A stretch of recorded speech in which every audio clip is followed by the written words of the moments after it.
Hello दोस्तों, welcome to our channel. इस video में हम डिस्कस करते हैं दोस्तों निधि कंपनी में NDH4 रिजेक्ट होने के बाद दोस्तों हमारे पास क्या क्या ऑप्शन हैं।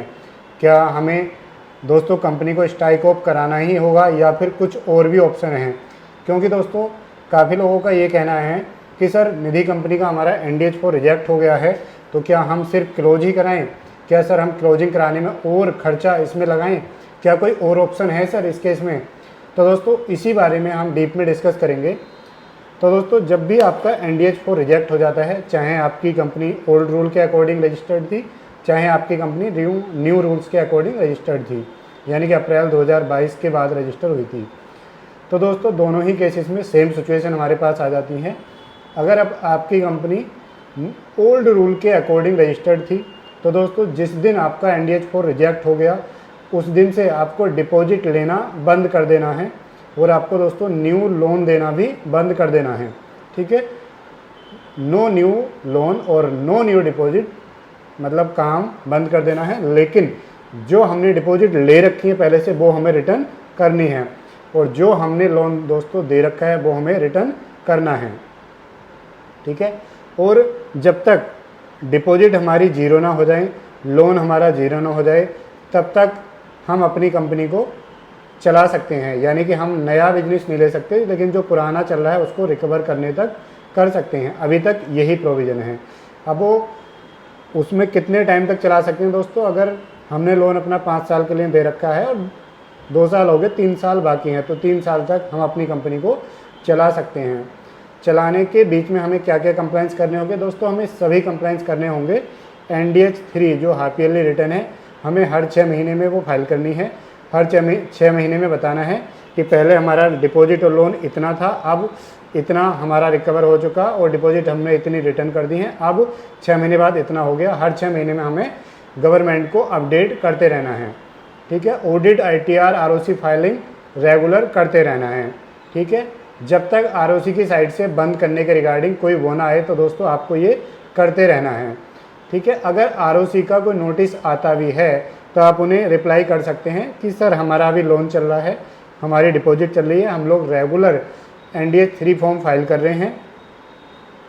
ठीक है, और रेगुलर उसमें अपडेट कर रहे हैं। हर 6 महीने में हमारी जो डिपॉजिट हैं वो कम हो रही है, यानी कि हम उन्हें रिटर्न कर रहे हैं। हमारा जो लोन है जो रिकवर हो रहा है हम NDH3 के माध्यम से अपडेट कर रहे हैं। तो वो लोग समझेंगे और वो लोग टाइम देंगे आपको।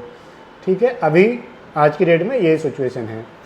और दोस्तों जिन लोगों की डिपॉजिट और लोन ज़ीरो हो जाते हैं उसके बाद उनके पास क्या ऑप्शन है, या जो न्यू रूल्स के अकॉर्डिंग कंपनी रजिस्टर्ड हैं वो तो डिपॉजिट और लोन उनका था ही नहीं, यानी कि जीरो था, यानी कि वो NDH4 अप्रूवल के बाद ही स्टार्ट कर सकते थे और NDH4 उनका रिजेक्ट हो गया तो उनका आज के केस में डिपॉजिट और लोन जीरो है।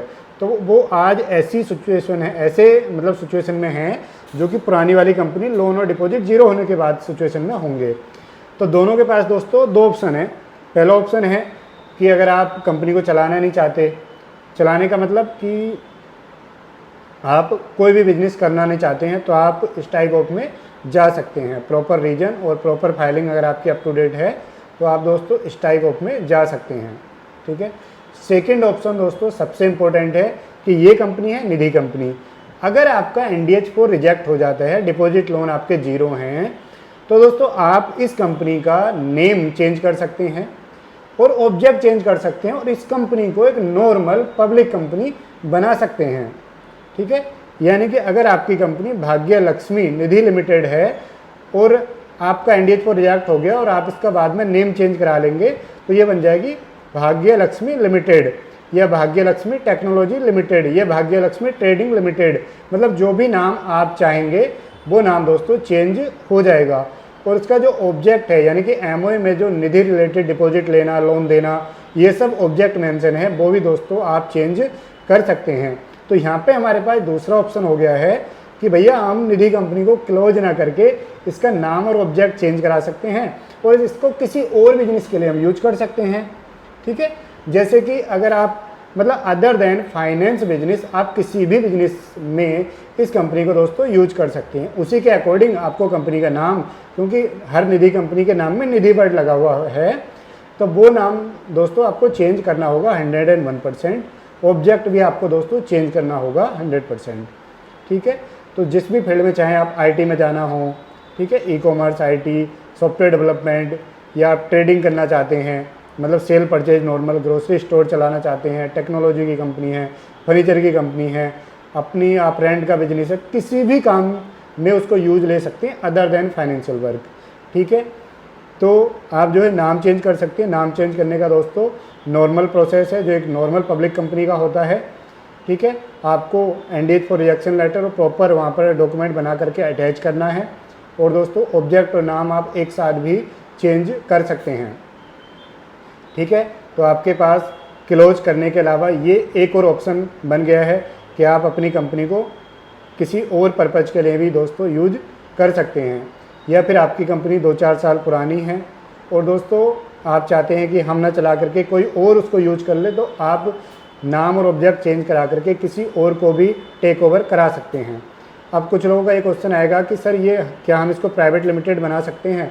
तो दोस्तों जो निधि कंपनी थी वो पब्लिक लिमिटेड कंपनी होती है, तो अगर आप directly only name and object change करेंगे तो ये पब्लिक लिमिटेड कंपनी में ही चेंज होगी। पब्लिक लिमिटेड कंपनी का मतलब है कि 3 डायरेक्टर और 7 मेंबर इसमें हमेशा रहने चाहिए, ठीक है। और जो निधि कंपनी के आपके मोर देन 7 मेंबर थे, चाहे तो उनको आप उनकी कैपिटल जो है वापस करके 7 तक ला सकते हैं, या फिर उनके साथ भी कन्वर्ट कर सकते हैं, लेकिन सभी लोगों की कंसेंट लगती है। तो अगर आप प्राइवेट लिमिटेड में करना चाहते हैं तो दोस्तों जो कन्वर्जन का केस है public company to private company, तो वो वाला प्रोसेस आपको यहाँ पर फॉलो करना पड़ेगा। लेकिन अगर आप नॉर्मल पब्लिक कंपनी में ही करना चाहते हैं तो ओनली नेम एंड ऑब्जेक्ट आप चेंज कर देंगे तो आपका काम हो जाएगा। चाहे तो आप खुद किसी बिजनेस के लिए यूज कर सकते हैं, या फिर दोस्तों आप किसी और को सेल कर सकते हैं अपनी कंपनी को। तो इस वीडियो में दोस्तों यही जानकारी है। अगर और कोई जानकारी आप हमसे चाहते हैं तो डिस्क्रिप्शन में हमारी मेल ID मेंशन है, आप दोस्तों उसके थ्रू हमसे कांटेक्ट कर सकते हैं, या फिर हमें दोस्तों कमेंट कर सकते हैं, हम डेफिनेटली आपसे कांटेक्ट करेंगे।